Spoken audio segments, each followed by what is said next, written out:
Well, again, folks, good evening, good morning, wherever you are in the world. I know a couple of people are in New Zealand staying up or waking up early. I don't know how the time difference is.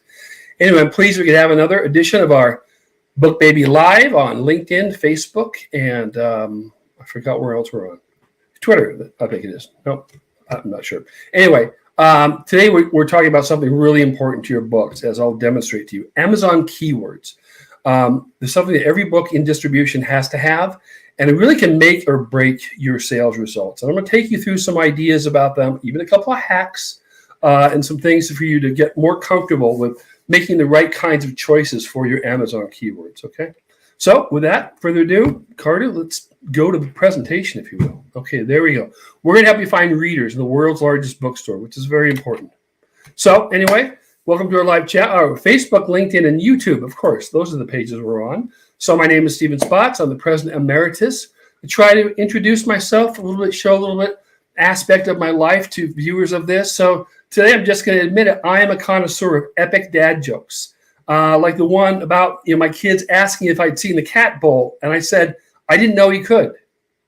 I didn't know he could. That silence is the usual response I get to that, so I consider that a win. Anyway, I'm also a self-published author, and maybe now for joke books. Please put your responses in the comment section if you like that joke, or also your questions as well. So as we go through this, we have 30 minutes of really good, I think, self-publishing information for you to help market your books. I usually talk about marketing or self-publishing topics, and we're going to have some time at the end for your questions. So please start writing those down. Put them in the comments area, and we'll get to as many of them as we can. After the presentation's over, if I haven't gotten to some, I try to email people directly, or I might even do a blog post if I see a lot of interesting, meaty ones, and I combine them into a big blog post. By the way, the covers you see on the screen are done by our BookBaby designers. They can do any type of cover. There's some really amazing ones up there. So check out our website for that page.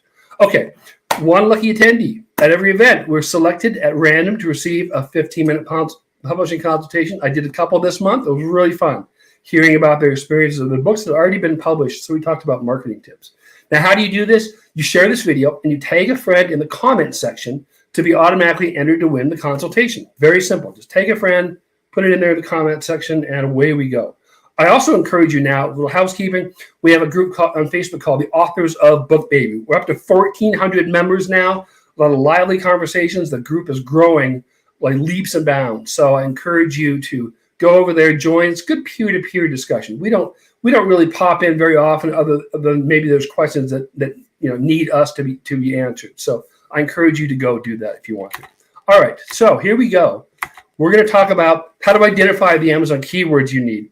And it really is how you can find thousands of new readers by just following some real basic things and then a couple of hacks, which I'm going to have for you at the end. All right. So again, they do make or break. I'm going to show you what the importance is, do's and don'ts. And then, like I said, the two hacks that are completely legal. I'm not one who tries to game a system or, if you're not trying, you're not cheating. I don't subscribe to that. But these are ways that are actually encouraged by Amazon to help you know which keywords you should select. Because the better your keywords, the happier Amazon is. So you're actually helping you out to show these things, okay? So let's review. What are keywords? And I'm taking this straight from the Kindle web pages, the Amazon web pages. To make your book easier to find on Amazon, you need keywords that accurately portray your book's content. It's important, accurately, and reflect the words customers use when searching. All right. What they finish up to say is, along with factors like sales history and Amazon bestsellers ranks, relevant keywords can boost your placement in search results on Amazon.com. If you help them help you, your books are going to be automatically caught by a wave of the algorithms. And I'll explain kind of how that happens, all right? But here's where I should put up like a stop sign or important or show something that just has to get your attention, because I can't stress to you how the next 10 minutes of this are really very important to your sales efforts of your self-published book or any book, quite frankly. All right, so let's return to yesteryear. Remember those days of the thousands of bookstores in every state where you'd wander in on your lunch hour and you talk to a friendly person about your books and browse with them, and maybe you sit there and have a cup of coffee and you think, oh, maybe I'll take some books to the counter and buy them there. Well, the next picture is about the same as that today. All right. I might as well put a dragon in there, maybe some more unicorns, maybe a duck. I don't know. But anyway, it's a fantasy now. Okay. This is not happening. Much as I love my local bookstore and I go to as often as I can, that's not where your sales are. And here are some of the numbers to show that. So it's estimated right now that 84% of all book sales are happening online. Okay, that's everywhere. And that's around the world as well. Okay, but what about for indie authors? Well, it's more like 98%. And the reason that is because you don't have the name, the name behind your book. You don't have the marketers of a traditional publisher getting you an end cap in Barnes & Noble and things like that. So very few book sales right now are happening in these type of retail settings. So that's why you've got to get everything right in your book's metadata. And metadata is the data about your book. And the biggest element, the most critical element of your metadata are those keywords. And so that's what we're going to focus on today. Another day we'll do a talk about the rest of the metadata, which is, again, important for you to focus on. Okay. So look, why are they critical? Here are the three key things I can think of. They index your book for relevant searches. All right. If you don't put keywords in there, your book is never going to come up in a search. Now, unless somebody's Googling, typing in your title or the author's name, that's the only way it's ever going to be found unless you put in keywords. So you've got to help yourself by putting in those seven words or phrases, as we're going to get to. It also helps you place your book in special Amazon categories. And this is something not really well known in self-publishing. We're going to cover this in detail a little bit long. There's sidebar categories on the Kindle store that are only accessible if you have the keywords. If you don't put the keywords in your book, even though you might meet all the other criteria, you're never going to be placed there. And I'll show you how to do that and where that shows up, okay? And finally this. Look, you're really encouraging Amazon to market your book for you. They want to move books. Let's face it. That's what all Jeff Bezos and company are really interested in when it comes to the marketplace. The better keywords you have from the outset and really continuing on, the higher sales you're going to get. And the boost from the Amazon algorithm itself is going to help you. And I'll show you a little bit about that. All right. So one thing to really note is it's not keyword. It is words or characters. All right. You have 7 opportunities to describe your book, if you will. 7 spaces. So you got to think words, not word. 50 characters are allowed. But you do need to think in terms of combo words or phrases that make sense. Just putting up a word salad of individual words really is not the best practice. And you're kind of wasting your opportunity. You need to have 7 of them are all impactful. So don't give any away. All right. Here's some things to think about as you're establishing, as you're trying to search, establish or winnow down what some of the words. Use setting. Every book has a setting, and probably some nonfiction ones don't, so that doesn't apply to that. But be descriptive as you can. Colonial America, France, Provence, Philadelphia, rural. Those type of things are important. The character types, single dad veteran are the ones I kind of popped up. But there could be anything. Angry old man who used to raise ducks. I mean, all kinds of things like that. Be specific because you never know what people are searching for, but it also adds a little bit to the richness and fullness of your book description. All right, character roles. Strong female lead is one. There are other type of character types that are pretty well known, and I think as you write them, you're kind of self-identifying them. Make sure those go in the keywords. All right. Plot themes, look, coming of age, forgiveness, those type of things are really important. If you see people actually searching for that on Amazon. So give you a book a great chance by including those. And then story tone too, dystopian, feel good, 1930s, rural. I mean, those type of things, to really add really depth to the descriptions that you're trying to put out there. So those are the basic ideas to it. Now let's cut into some more nuts and bolts. So here are some of the do's, but this is actually a don't as well. All right. You've got to focus your book's description on the actual content. Here's where gaming it is completely out of bounds, all right? And this is from Amazon's site. Misrepresentation, like the name of an author, not associated with your book. It's going to confuse a customer experience. I've heard different things about what Amazon does about that. Sometimes they actually like reject the book and make you redo your metadata. Sometimes they just basically black over or they don't even consider that keyword. So you've lost one of your opportunities. So if you put a character like Jack Reacher and Jack Ryan, you're not going to get anywhere. Those are the properties of their original authors. You can't put that in there. You can put it in your book description. That's perfectly fine. Those are not, used in the algorithms of the Amazon search. But if you want people to kind of know more details about your book, you can put things like that. And especially authors, James Patterson, who's written probably every book there is, you can't say it's just like James Patterson. No, that is a complete no. As I say, Amazon will reject it, or either you just won't get any juice out of that spot that you've, kind of given up those 50 characters that are vitally important. All right. So again, put keywords in the most logical order. You search for French murder mystery, not murder mystery in France. Keep an eye on the character limit in the text field. Don't use symbols or punctuation. That's not going to help you. It's not going to game it. It's just going to literally confuse the algorithms. All right. If your book's available in different formats, ebook, printed book, keep them keywords and description consistent across all formats. Again, you're helping Amazon, take stock of what your book is and what it's all about, and those are the kind of things that really do help them. Okay. Here are some don'ts that you should know. All right. Any information covered elsewhere in your book's metadata, you don't need to put your title or your contributors or who illustrated it. It doesn't belong in the keywords. Okay. You can't say about the quality, best novel ever, best novel in the universe. That doesn't go. All right. Time-sensitive statements, they're basically just wasted. New and on sale, available now. That's not going to help you in keywords. If you want to put that in your description, that's fine. You should probably go in and change it when it's not new or on sale or something like that. All right. Information that's common to most items in the category. I love that. It's a book. Yeah, I know it's a book. It's an ebook. Got it. Don't need to put that in keywords. All right.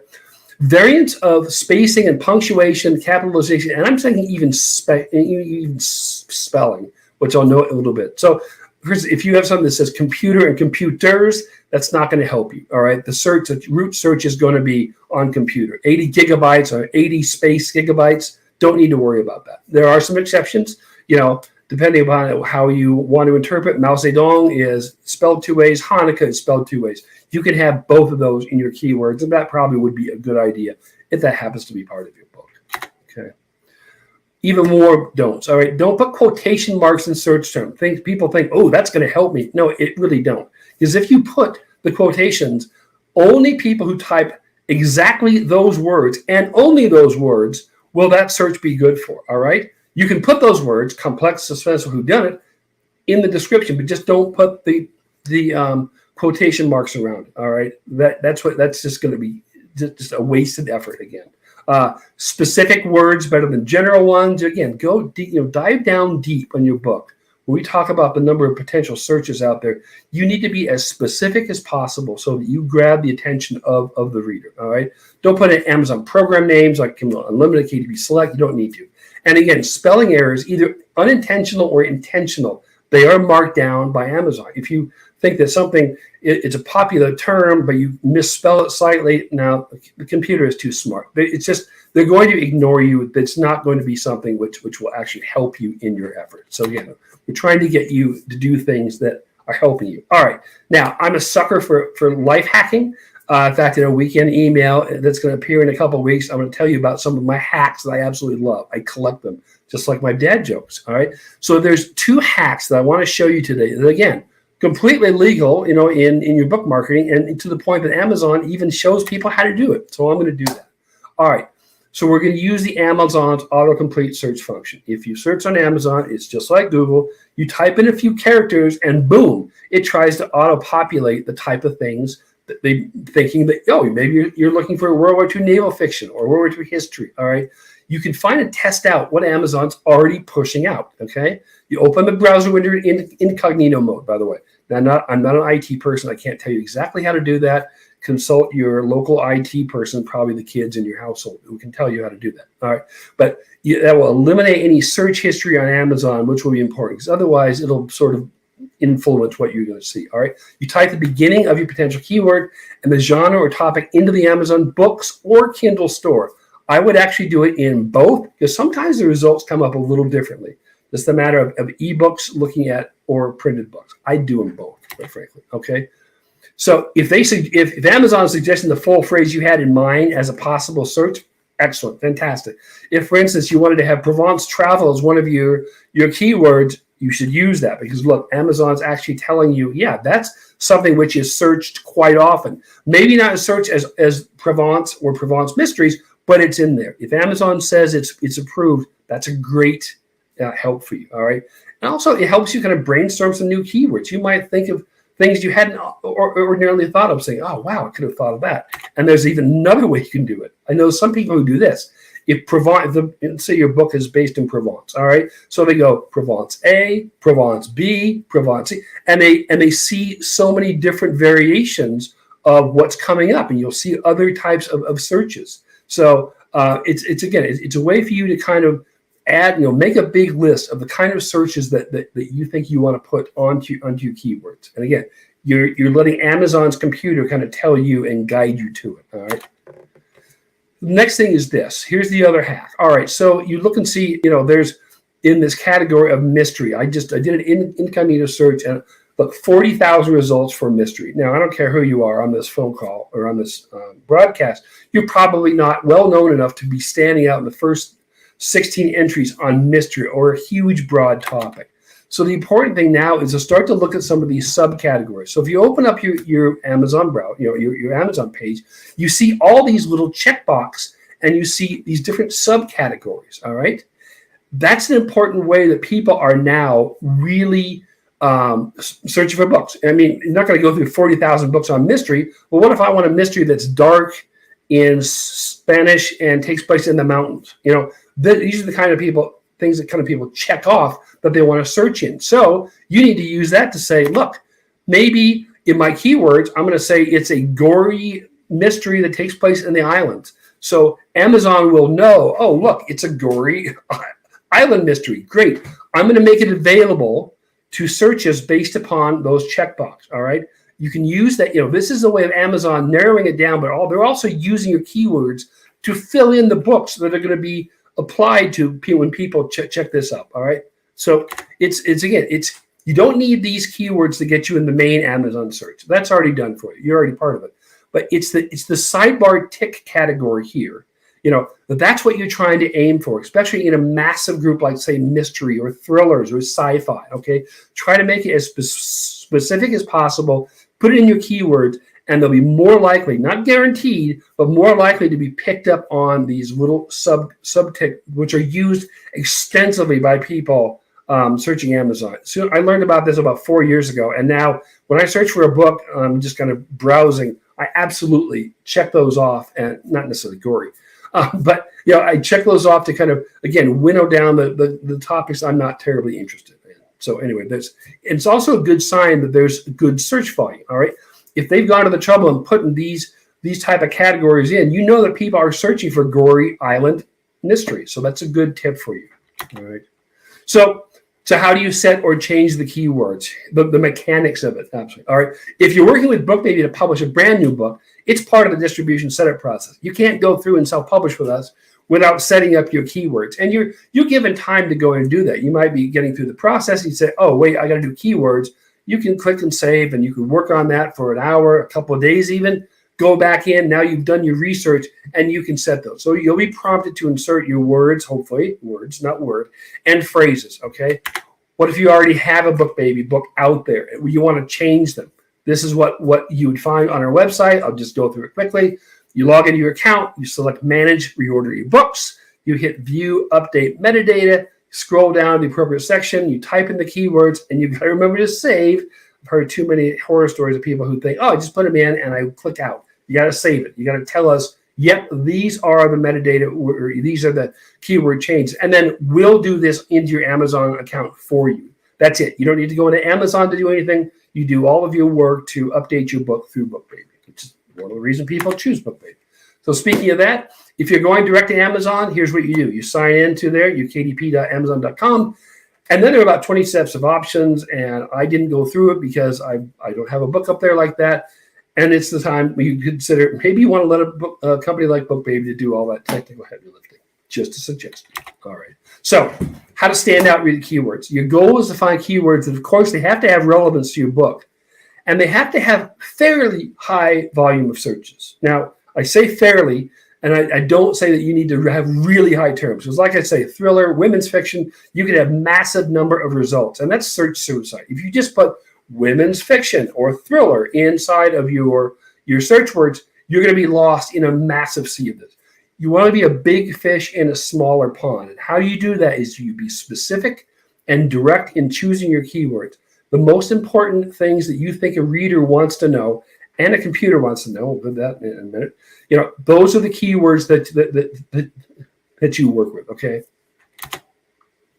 And this is just a starting point. All right, we have a lot of great articles and blog posts. There's a lot of information out there. I'm going to recommend something that's actually not BookBaby from a guy by the name of Dave Chesson, who I met at the Dublin Book Show a couple of years ago. He runs this website called Kindlepreneur, which I'm sure probably a lot of you have heard of. He has a gizmo called Publisher Rocket. It's pretty cheap. And I think he has a free limited version. It really does help in getting your keywords, seeing what searches are out there. I'd recommend you take a look at that and see. Everything the Keyword Rocket does, most everything you could probably do on your own, but it sure is very convenient. So if it's worth it to invest a few dollars in your book, it's not that expensive. I don't know what it is, but it's nothing outlandish. If you really want to invest in your book, that might be something interesting. Bottom line of this, you got to think like a reader. If you were searching for your book, what kind of words would you be putting in there? That's your North Star. That's your guide, all right? Then you got to test them out, all right? If you get irrelevant or unsatisfying results after a few days and you're putting in your keywords and you're not showing up on some of these things, you can change it. You can do it all the time. You can go in and change about every day if you want to. If you're working with BookBaby, I don't know if our customer service people will be thrilled about that, but I don't work there, in that department, so go for it. I say just go for it. All right. But again, you're looking at two audiences. You've got the potential readers, and you're helping them in words that are, logical and meaningful. That if they're looking to have consume a book that you're writing, these are the things. And then finally, the other audience is the mega computer. All right. It rewards familiar terms. Okay.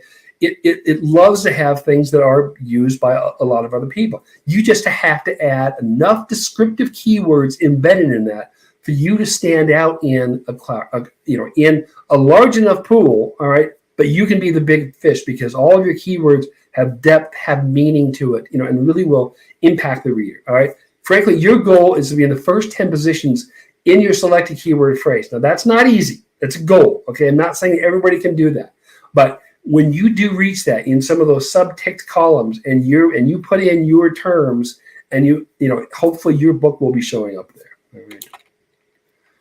Finally, I'm going to conclude with a couple of other housekeeping things. We do a nice note every month. Gerald says, we're superb. BookBaby Publishing, staffed with trustworthy, responsible personnel who with care and sincere attention to the needs of every project, including metadata, making sure that's all correct. All right. And so as a self-published author, we highly appreciate their services and efforts. Well, thank you, Gerald. We appreciate working with such a wonderful community of self-published authors or self-published authors to be, soon to be. All right. Finally, our BookBaby Spotlight podcast. Oh, look, it's more me. I joined the podcast. I talk about environmentally friendly upgrades to BookBaby's factory. Spoiler alert, we're not talking about paper and plastic here. We're talking about a project that's been in the works for a couple of years. I have to give credit to the state of New Jersey for their aggressive program to help companies fund solar projects. Our roof of our building has some beautiful new solar panels that is contributing a huge amount of our power renewal, which is fun. Also, Rachel Dodds is on the podcast, talking about responsibility. Are we there yet? Traveling more responsibly with your children. It's a great interview. And many more, her book and many more are out there on store.bookbaby.com. So with that, it's question time and another selection in my upcoming dad joke book. All right, here we go. So, BookBaby recently did my metadata and I approved it. Should I revisit the list? It looked good. Now I'm second guessing. Ed, guess what? Absolutely, you should. And even if you learn something next week, 2 weeks from now, say, oh, I didn't think about that. Go in and adjust it. Now, you might give it a couple of days to see how it's doing search wise. If people are, if it's coming up in the search. But like I say, you can go in and change this daily if you want to, and see what happens. It's hard to tell if one word or one phrase is going to make a big difference. But no, I would never hesitate to just leave it as is. This is one of these areas where it's not like we're pushing new books out to other people or a change in the book, which takes a long time to do. No, this is metadata that can be changed quickly and put out there. I'm not going to make any promises, but if you did a metadata change today, I'm pretty sure that by tomorrow, BookBaby's team has looked at it, approved it, by the way, corrected any misspellings and things like that. They actually look at everything. So it's not mechanical. All right. So let me ask, please explain the difference between keywords and categories.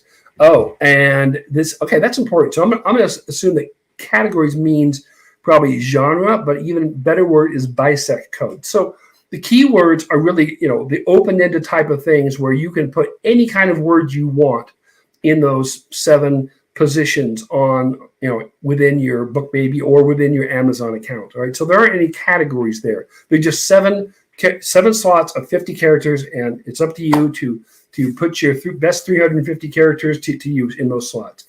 Bisect codes are very different. So bisect codes is the organization that really Amazon and really all bookstores around the world use to classify books. All right. It's kind of by genre, but genre doesn't even express how detailed it can be. There are bisects, there are sub-bisects. So as you are uploading your book, you're presented with the idea, with could be kind of a daunting list at times. But you just have to think about, well, my book is about self-publishing, so I'm going to look for literary arts, and I'm going to say, this type of category. You can go in and change that as well. One of our most famous authors for BookBaby, he changed his book from a child's book to a parenting book, and the result by changing the bisect code is he made millions of dollars because it was completely in the wrong category. So really do a careful job of specifying your bisect code. That again is part of the metadata, and we have tons of articles on the blog which explain what a bisect code is. It is a static list. You can't have it's bisect code number 14 and a half. No, there's specific slots that your book has to fall in. Another reason that as you're writing your book, you need to be able to describe your book in a very short amount of time. It's not like it's a thriller that meets the St. Louis Cardinals outfield. So it's a sports book, but also there's a romance in it. No. You need to be able to narrow it down quite easily. All right. So Tony asks, books published in 2021. Can we start over with metadata? Metadata is, first of all, the answer is yes. Metadata lives with your book. I published my first book back in, how long ago? 2014. I just went in and changed the metadata of it because I realized, wait a minute, this is stupid. If I'm saying it, I at least should do it the right way. Absolutely. It doesn't matter when your book is published.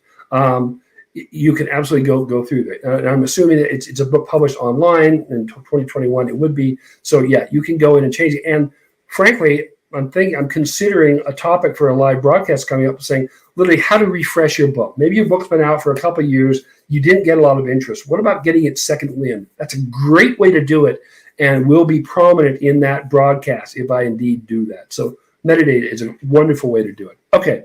Carol asks, is it useful or a waste to have keywords overlap, such as living kidney donation and living kidney donors? That's a good question. So you've got the root words of kidney in there, living. You know what? I would think that donation and donors are probably the key part of that. Living kidney, it's reading those once. Okay, all it needs to do is read those once. So maybe it's organ donors. Maybe it's family members donating organs. So think of as many different words. So it does overlap, except you've got donation and donor. That's great. Both of those words are great, but you also have the same living kidney attached to that. So I would try to look for other ways to phrase that to, again, make the most of it. Now, will you get penalized by it? No, of course not. It's just that I don't think you're getting the full, weight and opportunity that you can by having any words overlap. Okay. So is this hacks for checking off boxes available for nonfiction as well? Absolutely. Oh yeah. And again, you need go to your incognito search, do that, and just look at some of the categories. Now choose something broad first. All right. There are usually a lot of categories, and I picked a really big, broad category of mystery. So they're not going to come up for every single type of book. If you're writing a book about brie cheese explosions, such as what's on the screen, you're probably not going to find a ton of subcategories. But you'll start with a broader thing, brie cheese, and then you can go down and say, okay, here's factory explosions or factory production, or something like that. So start broad and then work inward. But yes, they should be available for nonfiction books too. Okay. Tony asks, are there people at BookBaby who can counsel us through this for a fee or free? Well, it's not going to be for a fee, but it's going to be for free. And really, I got to tell you, our website is filled with tons of information on there. And we have a help section, which as you type in questions, it's looking at it saying, because frankly, there's probably no question about self-publishing since we've been in the business for so long that we haven't covered. And every time a question goes in, we load it into our database. So if you find that you're not getting the right answer from going into our Knowledge Works or Knowledge database, absolutely give BookBaby a call and ask them for it. No, we're not going to charge you a fee for it. So that's good news. Ideas for photograph journal books. Well, number one, 'tis the season. We produce a ton of photo books, especially during now period through Christmas. My first idea is get it done. All right, get it done quickly.